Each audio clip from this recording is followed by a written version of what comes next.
Hello and welcome to the 5 Yard Rush Daily Fantasy Sports Show. I'm Mark Ferguson, and tonight we're talking all things NFL on FanTeam. As ever, I'm joined by my fantasy other half, Nick Owen. Nick, how are you doing? Your fantasy other half. I like that, Mark.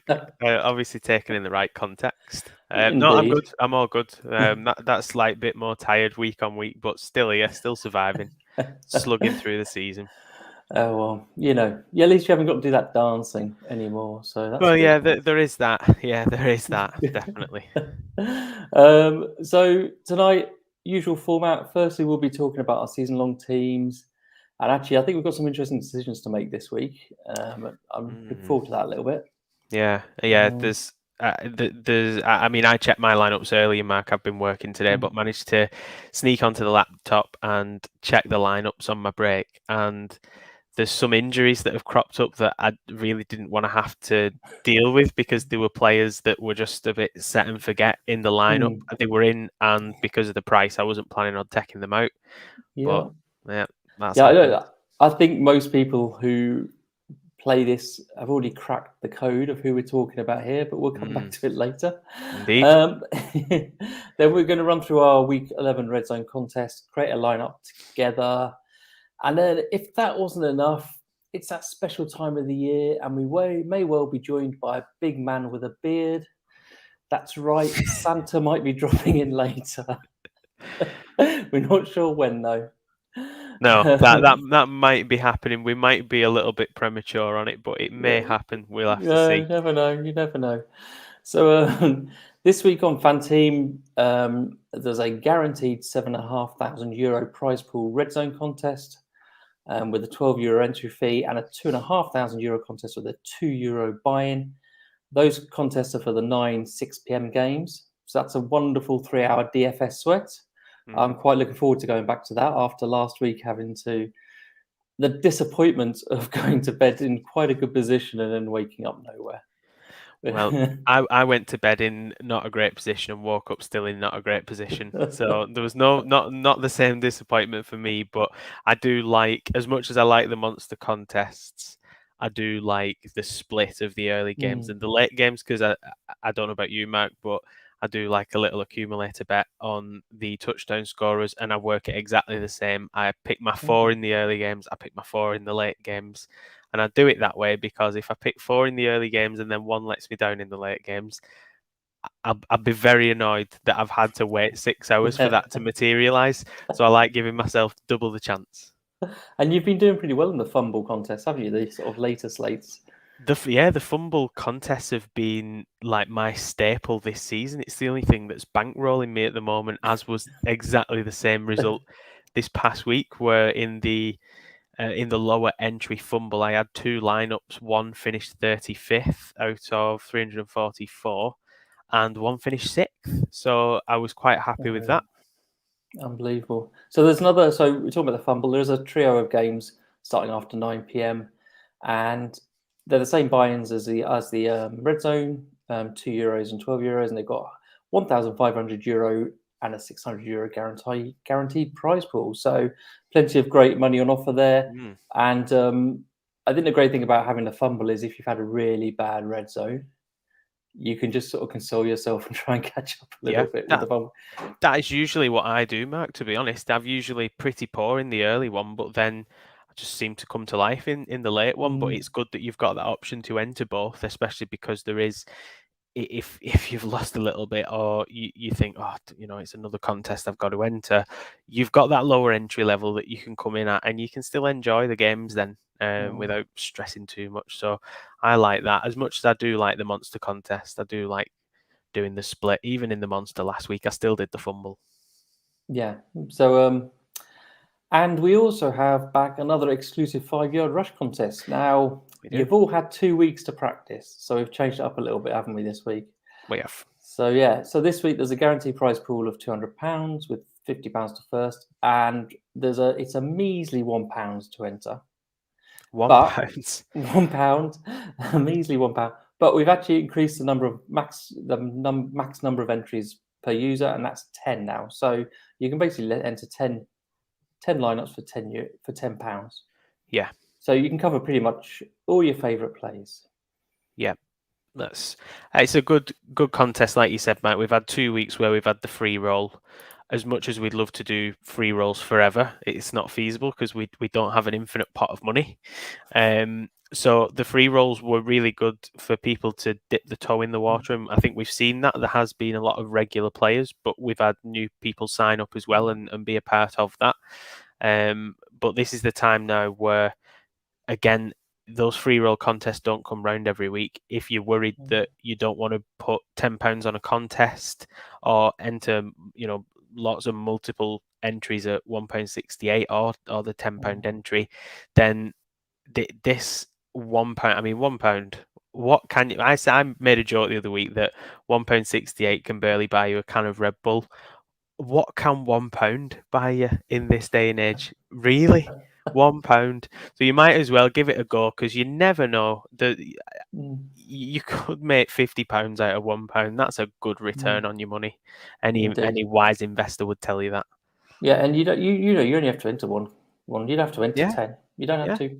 That one lineup could be perfect. We saw it a couple of weeks back, Matt, didn't we? Where Kakash cleaned up and he had the same lineup 4 times, but that lineup was good enough to win. It only takes one lineup.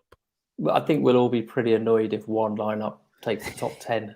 Yeah, yeah, definitely. I think the other thing is, if you want to get into mass multi-entry and stuff, I just think this is a great way to practice it because it's only £1 as opposed to like the £2 or whatever. So, or the 168 or whatever it is with the current exchange rate. So so it should be a lot of fun. I assume, like most contests, actually, if it fills, the prize pool can increase. I'm guessing. I think the 200 is guaranteed. Yeah, but I'm assuming. I'm guessing so because most of the contests do, don't they? So yeah, they have sort of a limit. So there you go. 10 lineups. So there's so much admin for 10 lineups, Nick. In that last hour, it's far too much. Yeah. Keep your eye on injuries. That's all we can say. Yeah. So shall we kick off with our season-long teams? Do you want to go first? I don't mind going first. Yeah. So. Last week, I made a few changes. I think I brought Lamar Jackson in, brought in Marquise Brown, brought in Mike Evans. Mixed bag really across the board. Really strong again at running back with Taylor and Harris. Absolute donut from Jasicki. What is that? 0.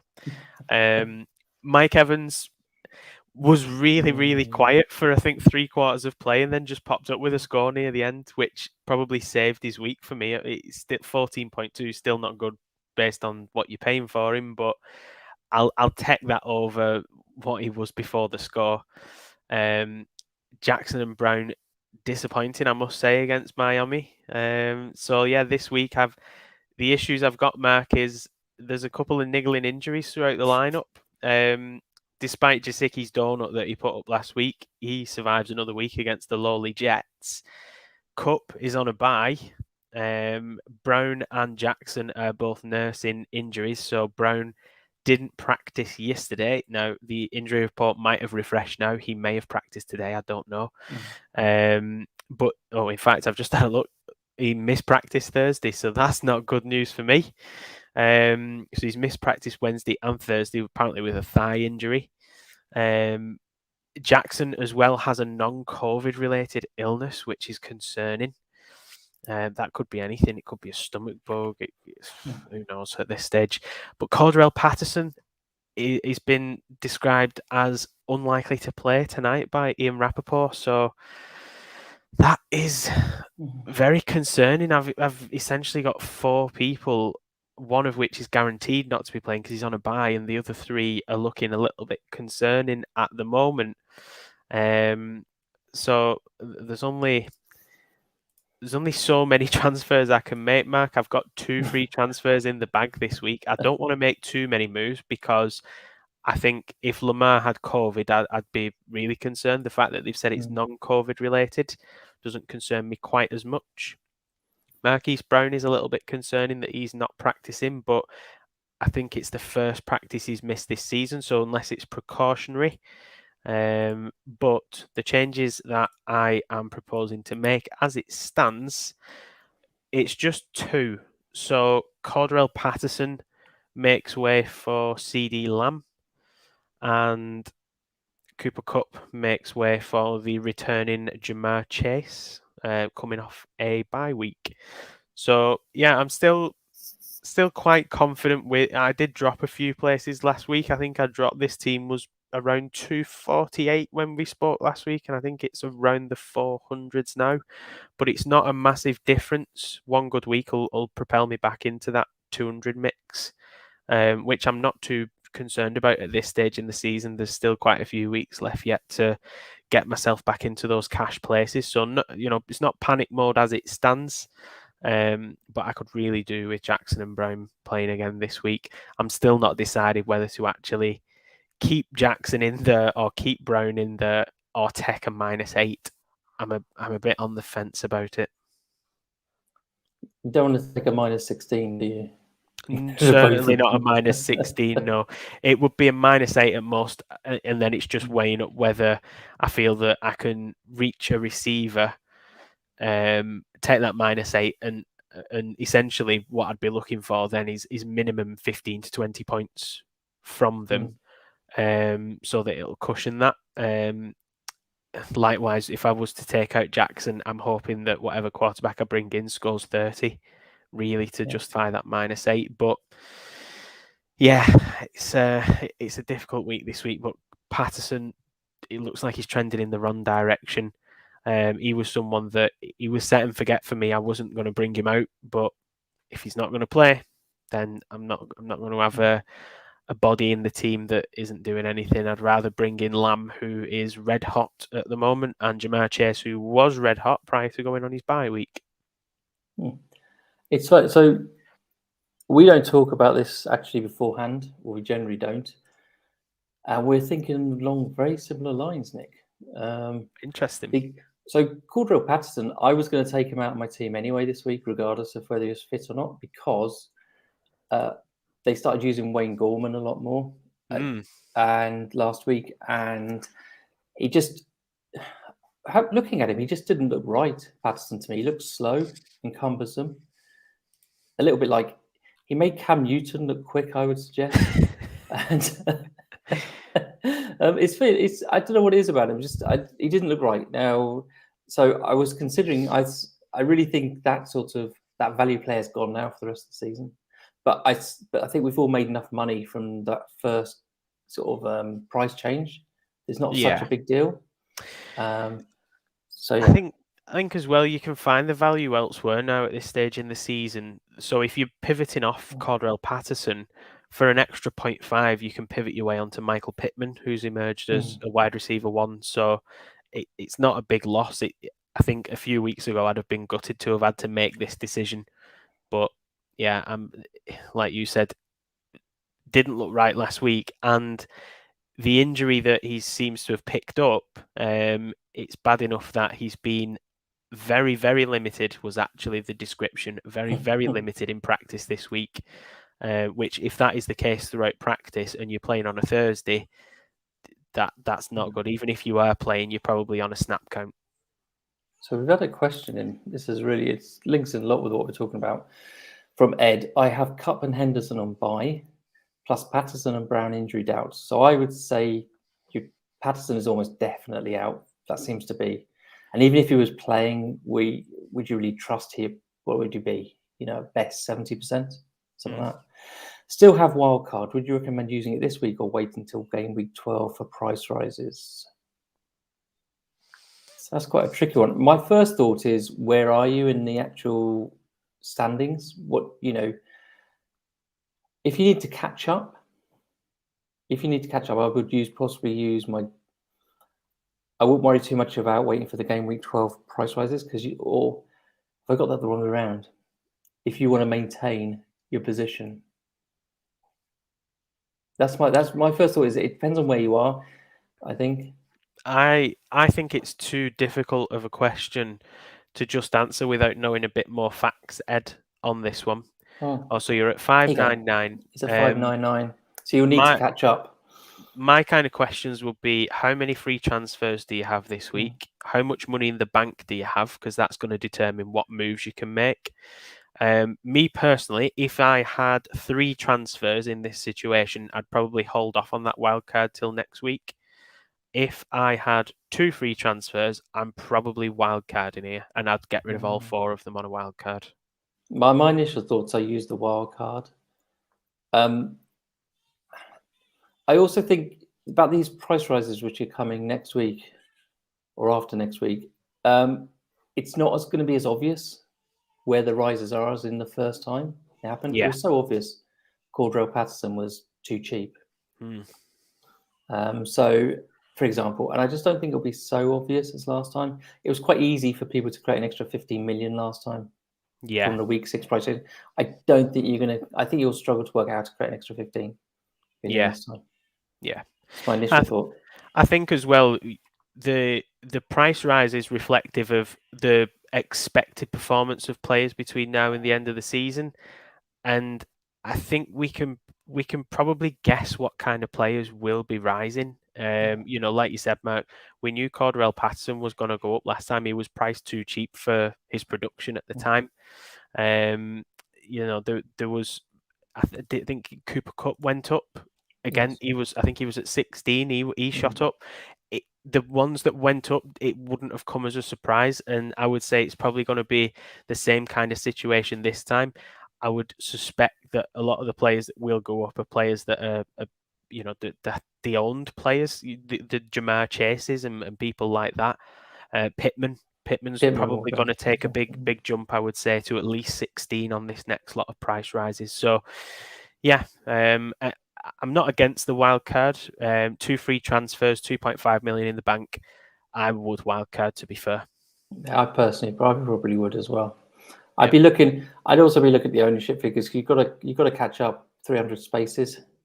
Yeah. And so you need to be looking at some of the ownership figures and stuff, which actually leads us nicely on to, I think, what I'm doing this week. So my team moved up to 299 from 367, I think it is.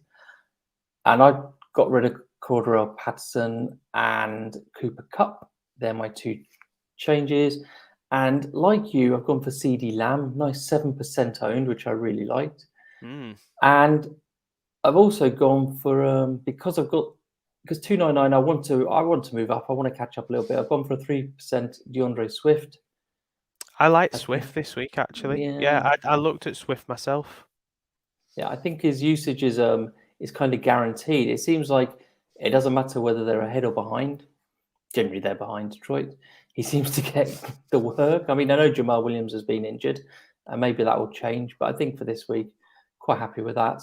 And CD Lamb feels like he just feels like the best value for the 16 million, that sort of range. Yeah. And also, he's, even if it's only a 1 week, I don't think he will be, but even if he's only a 1 week play, he is, I think against Kansas City, I think you would want to target them, wouldn't you? So so it's funny, we similar lines. I'm not. The good thing about both those, actually, Swift had his. I can't remember if Swift had his buy or not already. CD Lamb definitely has. Yeah, I think he has. I vaguely remember bringing in Hawkinson and taking him out because he was on a bye week. Never to be seen again. So yeah, I think I've got 4 teams, and I think every transfer I've done this week has been a player who's already been on a bye. Yeah, I think all but 1 or something. So yeah. I think that's probably, if you're doing these transfers this week, that's what I've definitely looked for. Yeah. So yeah, there we go. Season longs. Very nice, Mark. Very nice. Nick, now time for your specialist subject on Mastermind. Oh yes, here we go. Got a nice new picture there this week for the advertisement. It's a whole new balls game, not just ball. You can see what they've done there, Mark. As always, support for the 5 Yard Rush Daily Fantasy Sports Show is brought to you by Manscaped, the best in men's below the waist grooming. Manscaped offers precision engineered tools for those all important family jewels.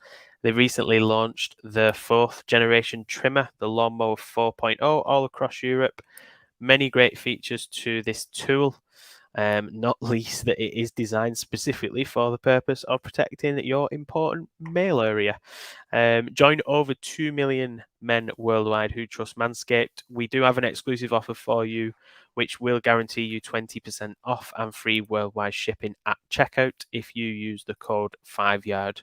So if this is something that you do want to get your hands on, get over to manscaped.com, 5yard at the checkout, and that will guarantee you 20% off and free worldwide shipping. When I said something that you want your hands on, then you guys didn't see, but Mark did snicker a little bit. I'm a child. That is your head in the gutter, quite clearly, Mark. There. You'd think after all these weeks, I wouldn't find this so funny. But there you go.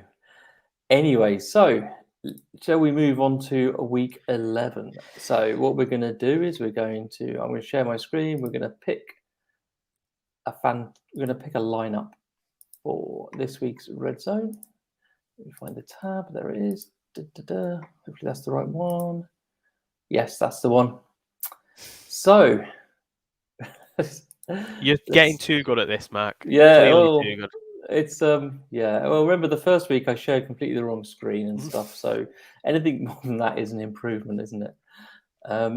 So let's start. As ever, you've got £135 million to spend. I've noticed that Josh Allen is a little bit cheaper than last week. I think he was about 24, wasn't he, last week? Something like that. So he's the most expensive quarterback. Yeah, I don't think he had the game that everyone was quite expecting though last week, did he? So it wasn't an awful game, but he didn't. He was okay. 20 points, yeah. Yeah, I don't think he'll have scored his price there. Yeah. I don't think he'll have met value. So, yeah. So he's most expensive. Not going there this week, I don't think. Aren't you? Because it's a really great matchup against the Colts. It is, but I do think there is some good value that lies further down the list this week. Yeah. I don't know. I wonder if you're thinking along the same lines as me. Are you? But before we get going, are you even considering playing Cam Newton? I mean, he galvanized the offense, didn't he, last week? It didn't really surprise me that was the outcome of the game.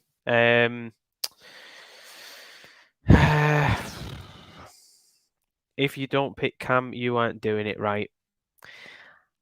I don't know, Dan. I don't know if I'll be picking Cam. I feel like we've seen enough Cam Newton in New England last year. I know he had a couple of touchdowns last week, but yeah, I dare say I will have a lineup that will have him in because of his price. And I think it's a nice stack with some of the guys from the Panthers. I think it probably makes me more attracted to having someone like Christian McCaffrey in, who I usually don't look at because of his price tag. But yeah, I don't know. I think he's priced well, but Washington in recent weeks, I think the defense has picked up in recent weeks against quarterbacks. You've not been anywhere near as bad as you were early season, so it concerns me a little bit, that matchup. Yeah. So I haven't heard a word you said because I've been just reading his comment back and forth. Should do a dance while doing the advert. I don't know what that's going to increase the sales of. If I did a dance whilst doing that advert, Manscaped would be paying me commission. Yeah. or we'd be banned. Yeah, one or the other. Yeah, or we wouldn't have any viewers. Could go one of a few ways.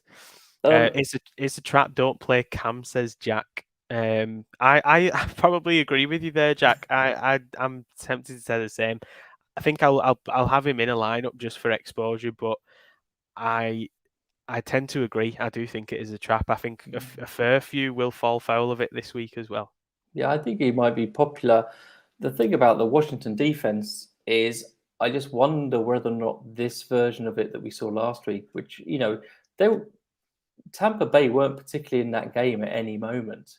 The Mike Evans touchdown gave him a bit of a chance, but it wasn't a game where Washington felt very comfortable. And I wonder whether this version of the defense is actually what they should be, because when they came into the season, they were much vaunted, expected to be top 5, meant to be the strength of the team, and they haven't been. And I just wonder whether, ironically, without Montez Sweat and Chase Young, whether this is actually what the Washington defense should be. It's actually living up to some potential.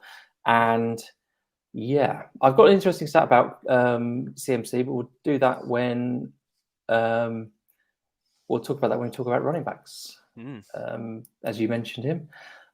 Now, can I interest you in a little bit of Tua? Yes. Yes, you can. Okay. Yes, absolutely. I thought that was going to be the pick. Yes, if he's healthy, if he's good to go, I don't know. Is he trending in that direction? Does it look like? I think he has been named as the starter if he's fit. Just having a look at the injury report, and he doesn't look like he's flagged on there today. So it looks like all systems go for Tua. Yeah, I like that. He's coming up against the worst defense in football. Good receivers at his peril in Gesicki, Waddle. It's a nice stack that you can build there. It's not too pricey. I like Gaskin as well this week though, because I know you said no, but we were here last week with Devin Singletary against this same defense, and Devin Singletary, everyone said do not play him. And did he score? He didn't ball out, but did he score? If Devin Singletary can get over the line against this Jets defense, then Myles Gaskin, sell me Myles Gaskin. He's been poor this season versus last season at least. But yeah, it's a very, very porous defense this by New York, and I'm sure Miami will run the ball a bit.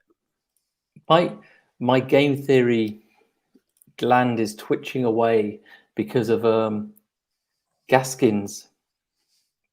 I think you would never play Gaskins if under any other circumstance. And I just think I think if everybody's going to play Gaskins, then the Tua stack I think is the business. I really do, from a game theory perspective. We're not in the business of trying to predict what's actually going to happen in these games. We just want to pick DFS lineups, and I think Miami haven't run well against anybody particularly. The short passing game is their running game.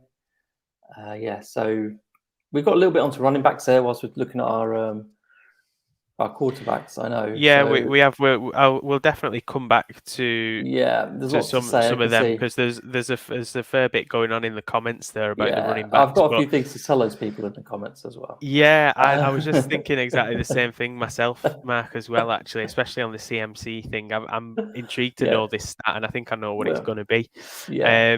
But in terms of the quarterbacks, there's some of the cheaper quarterbacks that appeal to me this week. Tua was one. Dare I say Jalen Hurts actually this week? Saints. He's not a cheaper one.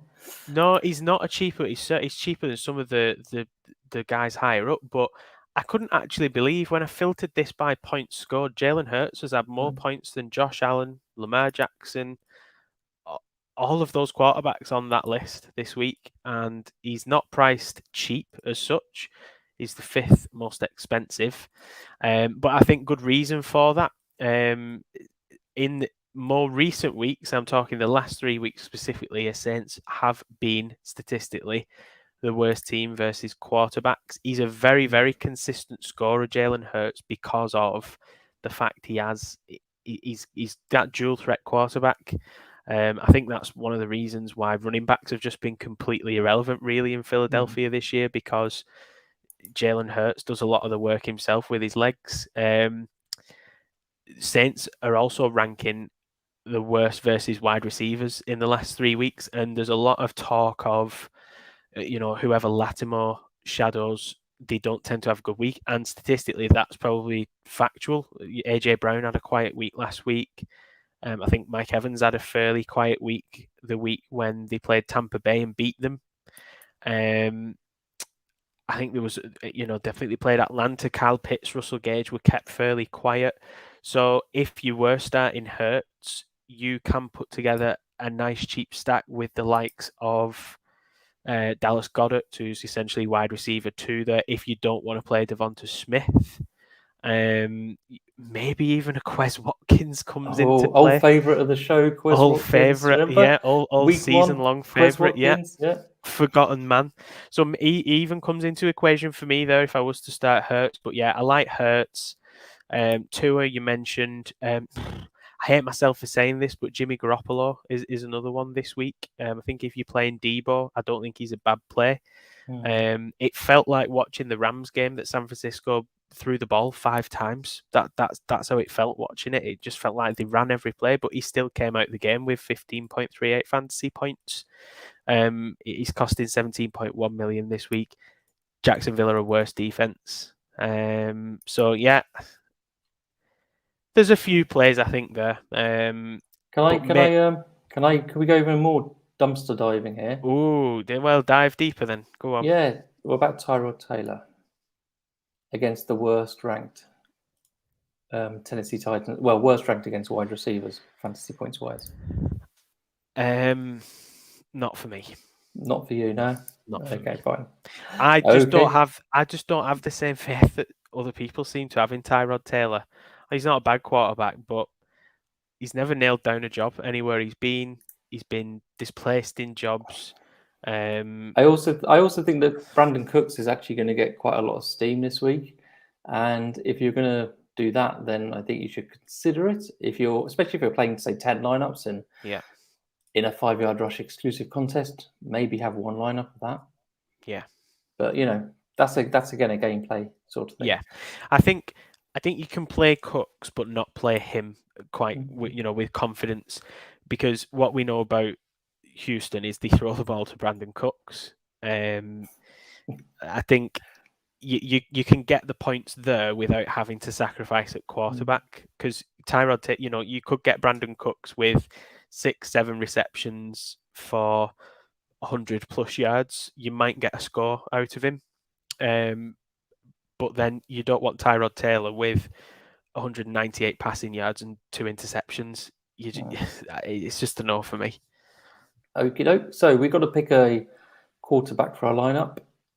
I think it's probably going to be Tua, isn't it?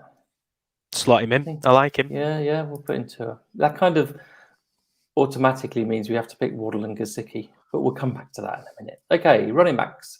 Christian McCaffrey with £3 million price difference at the top there, extra. Now, it's kind of been alluded to a little bit here already on the comments, but his splits when Cam Newton plays are pretty terrible with or without. So, let me try and work this out. Yeah, so his PPR points dropped from 26.9 to 19. His rushing TDs per game of 0.8 to 0.3. It just in pretty much every single statistic that matters. If Cam Newton plays, CMC does not do that well fantasy-wise. So at 22.7, as has already been mentioned in the comments, I think he's overpriced as well. Interesting. Yeah, pretty much every stat he does worse when Cam Newton's in. Do we not think that, and is this based on historical data as well? Yeah, all the games they've played together. Yeah. So obviously this version of Cam won't be the same as the version he played with before. That's the route I was going to go down with. That is that this is a different Cam, and is he still going to vulture some touchdowns? Yes, but I think at this stage in his career, I don't think he's the same athletic Cam Newton that we had when he was MVP Super Cam. He's still a big quarterback. He still finds his way into the end zone, but has he become more of a drop back pocket pass kind of guy now? I don't know. It's his first stint back. It's his first start back, shall we say, in his second stint in Carolina. So I don't know. The thing with McCaffrey, stats aside, 22.7 is a lot to pay for a running back who, when you compare with some of the guys, he had 26 points last week, but when you compare with some of the guys round him, I think some of the running backs, if you're going to pay up for running back, I think the likes of Delvin Cook is whoever he plays, I think he's almost matchup proof because he contributes so heavily in Minnesota's ground and passing attack. I think Jonathan Taylor is getting to that point as well now. He could come up against a really good run defense, but because of how he's being used now, he could still score you 20 points against a good run defense. Not out of the equation. Jack mentioned AJ Dillon. I know he was big on AJ Dillon last week. Yes, he was right for all the wrong reasons. He was playing him because of all the snow, and then there was no snow, but he still did well. Yeah, and he's been victory lapping that all week. I like the play, especially against Minnesota. I think 17.3 is about what I want to pay for a running back. I'd be happy with that. And I think you can go cheaper elsewhere this week and actually stack quite high value at running back and feel confident in doing it. I like AJ Dillon this week. I mean, we mentioned Gaskin. Jets D, awful. 7 touchdowns the last 3 weeks against running backs, 20 in total on the season as well. And I mentioned about that murky Bills backfield with Moss, Singletary, Josh Allen is RB1. Everyone put the hand up and got a touchdown last week. It seemed like whoever wanted one got one. But nobody was good enough to play and, or scored enough. And just look at his history, Myles Gaskin. This feels like Adam Troutman week from last year to me, when everybody was like, play Adam Troutman that 1 week. And that's what it feels like with Gaskins. It's off. It's not pretty reading, but the other thing I will say in Gaskin's favour is, despite lack of production, he is still by far and away the majority carrier, majority snap count, shall we say, in Miami. And because of the fact that it's such a glaring weakness in New York Jets defense, do they just have a week where they say, do you know what, we're just going to try and run the ball here a little bit. We're going to get Gaskin involved. We're going to get him touching the ball, help Tua out a little bit. Gaskin could have a big game. Are you happy paying 13.5 mil? I probably will have some exposure, but AJ Dillon, like Jack said, he's high on my list this week. Delvin Cook is another one. I just think you can play him against anyone. I think for me, the best play is not showing on here because he's not actually listed as available. And I think he's coming back. And that is Nick Chubb against the Lions. I think that's the best play. Assuming he's back. Otherwise, Dearness Johnson is the best play for me. But I think he's the best. He's currently red on FanTeam, but I think he's going to be green soon. And for me, he's got the best matchup. Some of those players you mentioned are very middling matchups, whereas Chubb is like in the top 3 matchups. So I think I really like him. I also like whoever ends up starting about Kamara and Ingram against the Eagles. Again, another matchup I think which is, very nice. Yeah, Kamara's a bit expensive. But, you mentioned Swift in your season long, Mark. I actually like Swift this week as well. The Achilles heel of that Browns D recently is the run D. The run D's been really poor in the last few weeks. Pats ran at will. Ramondre Stevenson went in for 2 touchdowns, 100 yards. Mixon a couple of weeks back rushed for 2 scores against them as well. Harris had a really good outing. I know that Najee Harris is having an unbelievable rookie season, but they're a defense that you can run on. And even though Detroit aren't prolific running the ball, Swift is dynamic enough that he contributes in passing situations as well. He's the most targeted running back. He's the running back with the most receptions. I think he leads on yards as well. So, he's a leading running back in that category. I think you can play him with confidence that he's going to hurt Cleveland somewhere, whether it is on the ground or whether it's through the air. I think he'll score you enough points to justify the price that you'd pay for him. Yeah, and I think he's probably going to be the lowest owned around that sort of region, don't you think? Because I think obviously AJ Dillon's going to get a lot of attention, and the matchups are very similar, aren't they? I think in fact actually Swiss is probably slightly better. So yeah, I think it could be a nice game theory play. I think looking down the list, I'm not last week was quite nice in terms of options, which are cheap. Obviously, if Chubb doesn't come back from COVID, then Dearness Johnson at 11.2 is the, he should be 100% owned probably. But down here, there's not masses of options I'm particularly happy about. Lots of injury doubts and stuff as well. I feel like in previous weeks we've looked at running back and almost been salivating at the position, but this week I look at it and outside of the sort of top 6 or 7, it just leaves me a bit. I feel like 4 receivers is probably the way I'll go this week. Where in previous weeks I've gone 3 running backs. I think that's where the strength has lay. Yeah, I think so. But I think we need to pick a couple of running backs. Yeah, I would agree with that. So I think for me, I just think Chubb is an auto lock, as it were, assuming that he's playing. Yeah. You happy with that? Yeah. Slide him in. And then we got to find one more, which isn't Myles Gaskin. AJ Dillon. Go with AJ Dillon. Yeah, throw him in. I know it'll make Jack happy. Indeed. So, wide receiver position. As usual, Devontae Adams is at the top. Stefan Diggs had a huge game last week after me saying, "Are you sure you want to go back to Stefan Diggs?" And then he had a massive game against the Jets. And who'd have thunk it? He'd have a great game against the worst defense. I think that was a bit of a miss on my part. Deebo Samuel's just continued to be fantastic. Doesn't matter what the game script, doesn't matter who the quarterback. His yards after catch are just unbelievable, aren't they? He's just he's unreal, isn't he? He's a classic DFS player as well, and the fact that he's got these like 11 points and 10 points, but he has these really high 30-point games as well. So yeah, who do you like on here, Nick? Receivers again this week. Even though I said about 4 receivers, I feel like if I can go cheap elsewhere, I feel like this is the kind of week where you almost just play it a bit chalk and just go with some of the top guys because the matchups are just too good. AJ Brown against the Texans, perfect. Diggs came alive last week. Matchup against the Colts, perfect. Jalen Waddle is there at 14.3. Well, I think we're going to have to play him because we've got Tura anyway. Yeah, if he's playing Tura, he has to go in. I think even if you're not playing Tura, I think there's a case to be made there for Waddle.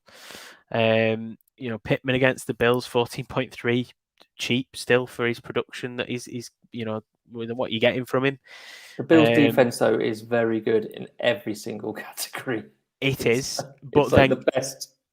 I think it's tight end's the only one it's not number 1, isn't it? Yeah, tight end's the only one it's not number 1. It is very good, but then I suppose from a game script perspective, is this going to be a shootout? Are the Colts going to have to chase a little bit? Because if that is the case, then he could still have a productive day. I do get what you mean. I think that both the Vikings receivers, Jefferson especially in recent weeks, I think there's a case there, even though Green Bay are a very, very good defense. I think there's a case to be made there that you could start either of those. So this is a Thielen week, if ever there was going to be one, because Thielen's target rate against zone defenses is a lot higher than against man, like almost double. And Green Bay is primarily a zone defense. So this is his week for Thielen. Yeah. I know you love Thielen. I do. I like Thielen. He finds his way into the end zone. It's one of his biggest pluses in fantasy is that you usually get the touchdown output from Thielen. You come to the end of the season and he's usually good for 9, 10, 11 touchdowns over the season. It's just hitting him on those weeks where he gets those targets. I don't think he's necessarily a 1,000+ yard receiver guaranteed at this stage, but you might get near to that and you might get 9, 10, 11 touchdowns still out of him if you get him on one of them weeks where he's going to score. Perfect. It gets a little bit murky, I think, from Pittman downwards. So Smith, obviously, we said about if he gets Lattimore, then that's it. It puts me off. And actually, when you delve a bit deeper into Smith's stats, there's some games that leap off the page, some games that just outright stink. So that's a worry for me. and then it's like a garbage heap of has-been receivers: Jarvis Landry, Davis, Sanders, Brandon Ayuk, Mooney, Beasley, Marvin Jones. Let's throw that one in. Get that name out there. Let's not have that again. So you got into trouble with Marvin Jones, so didn't I just yet. I like Bateman against the Bears. 10.9, pretty fairly priced that. Have you got any interest in Jets receivers? The reason I say that is we're going to be stacking Miami. Also, Dolphins are the third. They give up the third most fantasy points to wide receivers. Have you got any interest in any of them? Joe Flacco probably at the helm. I think he's been named, hasn't he? Yeah, it could probably. Yeah, it could be a shootout. This could be a shootout game. Like, would it surprise you really if the Jets come out and win? No, not particularly. No, and I think they're going to, for that reason, we didn't mention him, but Carter in the running backs. Miami are a good defense against running backs, but again, he's involved. You want players that are going to be involved. You want players that are going to get targeted. The thing with the Jets receivers is who you start with confidence, because from one week to the next, the ball could be going anywhere, whoever the hot hand is. Corey Davis is quite expensive this week for being a Jet, I think. Isn't it? Oh, 12 million. It's not too bad. He is, yeah. Robbie Anderson down at 9.8 is intriguing with Cam back at quarterback. I feel like he's this year's TJ Hawkinson of wide receivers, though. Like, people want him to do well and keep doing well and want him to be relevant, and he really isn't. Yeah. He did not a bad week last week, did he? Scoring wise, but I mean, he's still only 4 receptions, 37 yards. It doesn't leap off the page, does it? So yeah, it gets a bit murky, I think, off the first page. As soon as you get past Pittman, I start looking at them receivers and thinking, Do we need to go past that though? Because there's so many great options here in the 14s, like Brandon Cooks. I don't think you do. I honestly don't think. I think you can pick one of you pick one of the top guys that we've mentioned, and then I think you can go a little bit further down the list and pick a Pittman, pick a Waddle, pick a Brandon Cooks. You can you slot Bateman in, and I think you'll still have plenty funds to spread around the team. I think it is, especially because we're going a little bit cheaper at quarterback as well this week. Yeah, so we'll try and fit in an expensive one, and maybe I think Brandon Cooks is a pretty safe bet. Or do you not think there's enough ceiling there? Or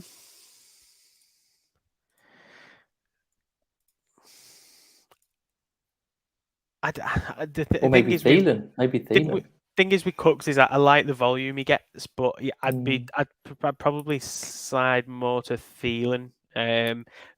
Because of quarterback confidence more than anything. I think Kirk Cousins having a decent season, and the wide receivers there, they do rack up the points. So I agree with you, Dan. By the way, rough week for running backs and wide receivers outside the top few. Thielen's a great correlation play with AJ Dillon as well. So let's stick him in. How much we've got left? 453. Okay, take away 8 or so. So we've got about So I think we can probably pay for a top guy. I would suggest Diggs. It's got the best matchup there, or AJ Brown. Yeah, it's between Diggs and Brown for me. I've got them both on my list for obvious reasons. I don't think it matters, Mark, who you pick out of the two. Okay. I would say if I had to do, I'd go Diggs. If I was forced to, I would choose Diggs, but we could save the money with it. We'll try it with Diggs and see if we can fit in. If my hand was forced, I'd probably do exactly the same this week. Yeah. Okay, our favourite position, tight end. Ooh, yes, I've actually got 2 tight ends on my list this week, but see who you fancy amongst this list of. Yeah, well, funny enough, let me just check that I read this right. Yep, definitely. This to me is a TJ Hawkinson week.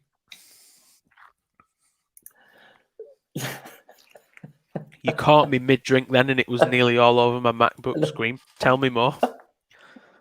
Cleveland's is quite a nice defense for fantasy points against tight end.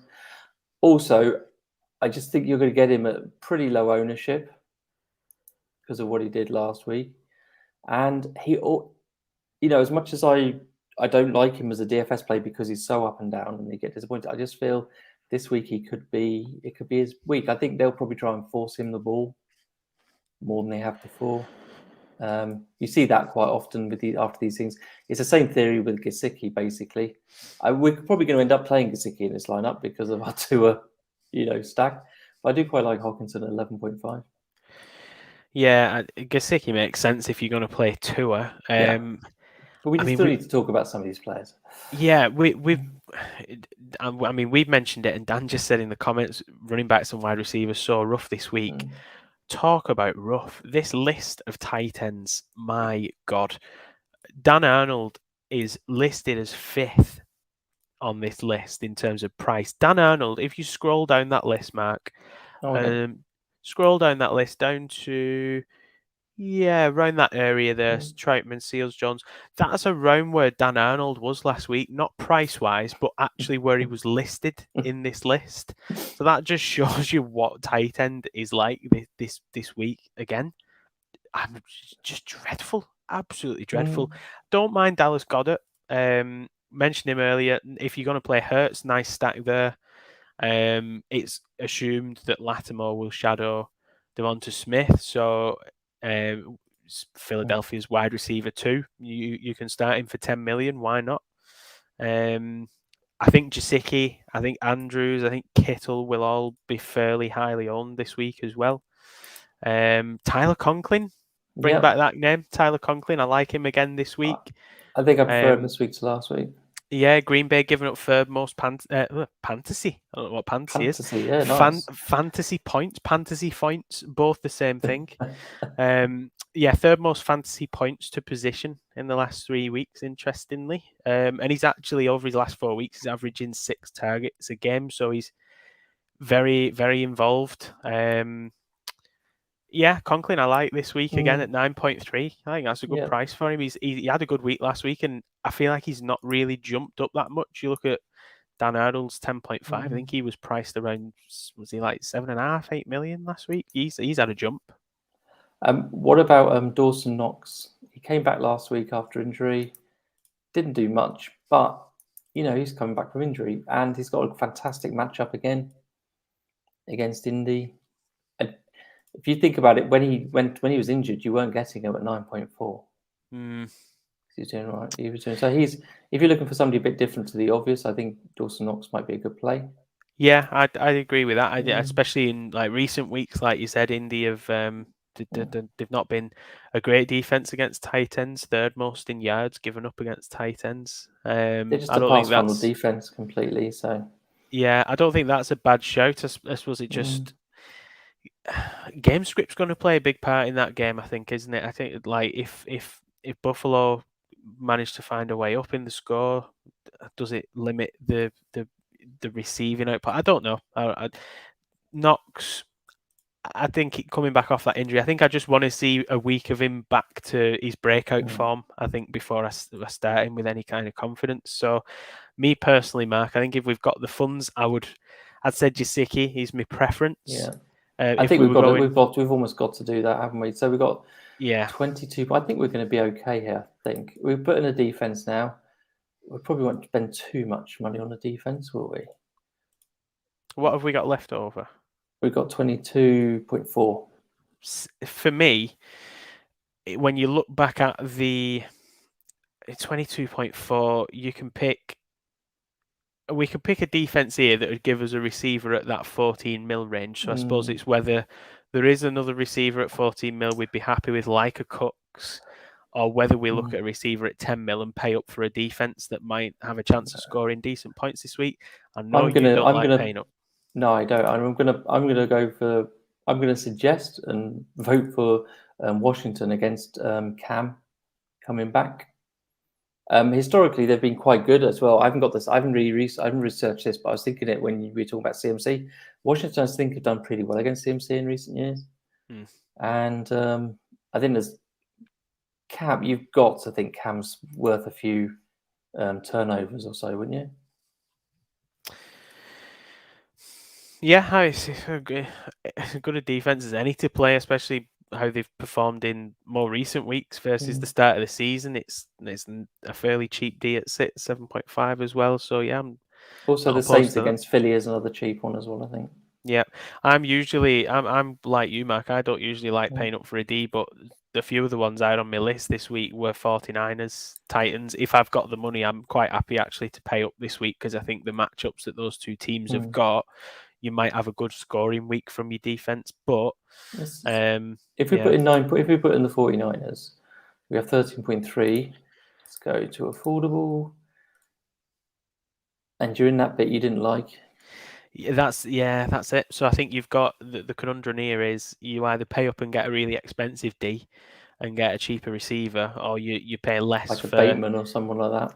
Yeah, like a Bateman, or you pay a bit less. Get yourself a Washington D, for example, or let's see what we get if we put in Washington. Even a Panthers D. I know you just mentioned Washington there, Matt, but Panthers D turned up last week against the Cards, so they're priced just above. There you go, and then there you can get in a Cooks, a Pittman, a McLaurin, Landry even maybe. Landry's been disappointing. You keep expecting him to be this target monster that he used to be, but that hasn't been the case. No, not for me. No. I think if I was picking, and George Kittle, again, I think he's overrated. George Kittle in fantasy realms. Montgomery, if you want to have another running back.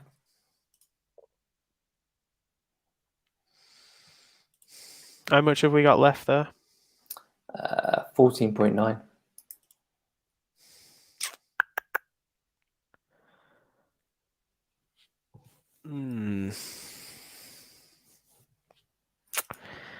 It is wasteland this week. It really is. I'm not against that Kittle play actually this week and going double tight end. I know you say you don't like him in fantasy, Mike, but I think he can pop Kittle when he gets going. Again, another yards after catch machine. If it was wide receiver, which I don't think I'd go running back. I don't think I'd go Montgomery. I think I'd rather take the chance on a Pittman or a Cooks or a Kittle. I think Kittle's probably got a higher ceiling. Yeah. Out of all of them. I tend to agree with Murph, and I know that you've sang his praises on the pod so far, Mark. Brandon Cooks. I'm not against Brandon Cooks. If you want to slot Brandon Cooks in to round out the lineup, then let's put him in there. He's in. It's the lineup's done. We've left 300k, so we've used up our money. So we've started with Tua at quarterback. We've then picked Nick Chubb and AJ Dillon at running back. Then Waddle, Thielen, Diggs, and Cooks at wide receiver. Gesicki at tight end, and Washington defense. So that could be changed for anything really. That's a 7.8 or below. I'm far happier with this team than I was last week's team. That's for sure. Yeah, definitely. I think the matchups we've got throughout the team. I like the stack. I like Waddle and Gesicki with Tua. Like you said, Chubb feels underpriced there if he is good to go.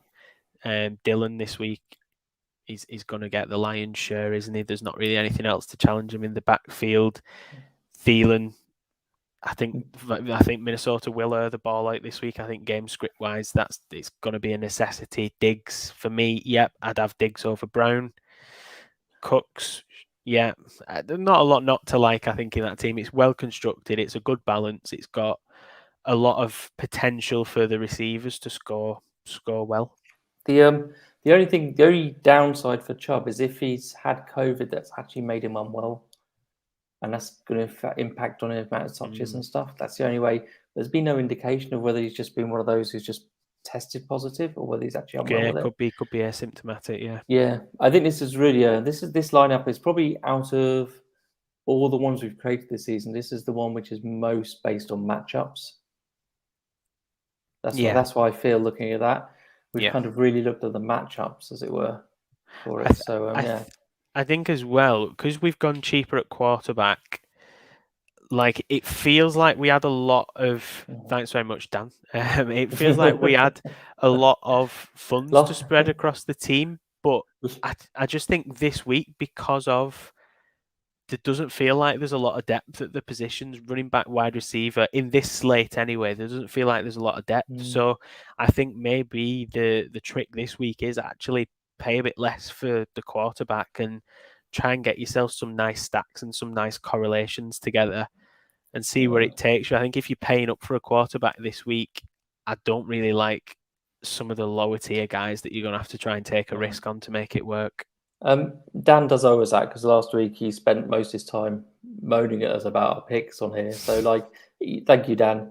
We'll call it one Much all. appreciated. And I think before we did this, I've tried to create some lineups with, like, Josh Allen, and Lamar Jackson, funny enough. And I think that the construction is really hard. The pricing is really good.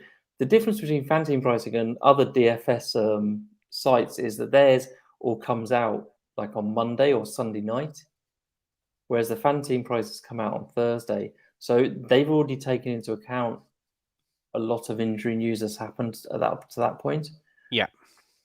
Or even the performances on Mondays, because other sites don't even have that factored into it. So that's why I think this makes it so hard on here. But that's part of the joy of it. Yep. Adds to the balance, Mark. Indeed. So there you go. So that'll be one of my lineups into the 5-yard contest this week. And that is the winning lineup. £1 is all it will cost you, but the chance to win 50. Well, or split it with everybody else who's going to use the same lineup. So, yeah. So please remember to check that out. Yes, it is. Yes. Yes. Yes, it is, Murph. Yes, it is, Murph. Yes, it is, Whoop. Yes. And also, my big build-up about Santa turning up completely fell flat because Murph didn't make it in time. So, like, it's a little bit early for Santa, though. Maybe Santa can come on next week and spread the festive cheers. Is it Thanksgiving next week? Yeah, it's Thanksgiving next week. There we go. It? Is there a more perfect time to get Santa Murph onto the show than next week, Thanksgiving? The thing is, we were going to take advantage because Murph's had no internet all week. And so he's been desperate to get on a show because he couldn't do his normal shows. Wow. Well, I never have that much trouble at McDonald's, Mark, the McDonald's newbie. For anyone that's listening, by the way, nice story here for you that you'd think in the many years of life Mark has spent on this planet that he would have been to McDonald's more than twice, but funnily enough, he has only been twice, and the first time was actually 2 weeks ago. What possessed you to do it, Mark? Like, what makes you think after all these years, you just think, do you know what? I fancy a McDonald's today. I'm going to give it a try. You liked it so much that you went back. Not how it happened. My 4-year-old said, because he'd been in there, so my 4-year-old had been there more than me, and he said we should go in there. And it was a Sunday afternoon. We'd been to a birthday party. We had nothing. We didn't have any dinner cooked or anything. So I was like, let's give it a go. And now, of course, we're addicted. And it's good. He lives in Starbucks. It's good. You should branch out. He does live in Starbucks. Yeah. Another funny story about that. I did a work meeting in Starbucks yesterday, and they kept all complaining because all the background music was going on in the meeting and stuff. So I had to keep myself muted. It's because the headphones weren't picking up this microphone. It's picking up the microphone from the main laptop. And I didn't realize that to the end of it. So I was kind of on mute in this whole meeting. If you're spending your meetings drinking Starbucks coffee, I stand by what I said, Mark, to you in the chat the other day. You're earning too much. A nice cup of Yorkshire tea is more than enough for me. £2 for a box of 60 or whatever it is. That'll do me nicely. Wow. Well, I feel that we've definitely not been talking NFL or FanTeam for the last 5 minutes. Just our personal lives. So nobody's watching anyway by this time. So please remember to check out our exclusive 5-yard rush contest.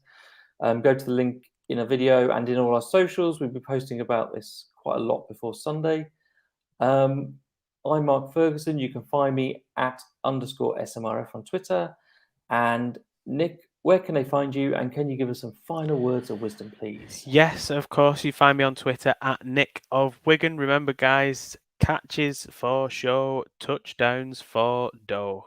And yes, Murph, we do have Starbucks in Wigan, but you do have to take out a bank loan to shop there. So we'll catch you next week, guys. Hopefully, Santa Murph will be on with us. We shall see.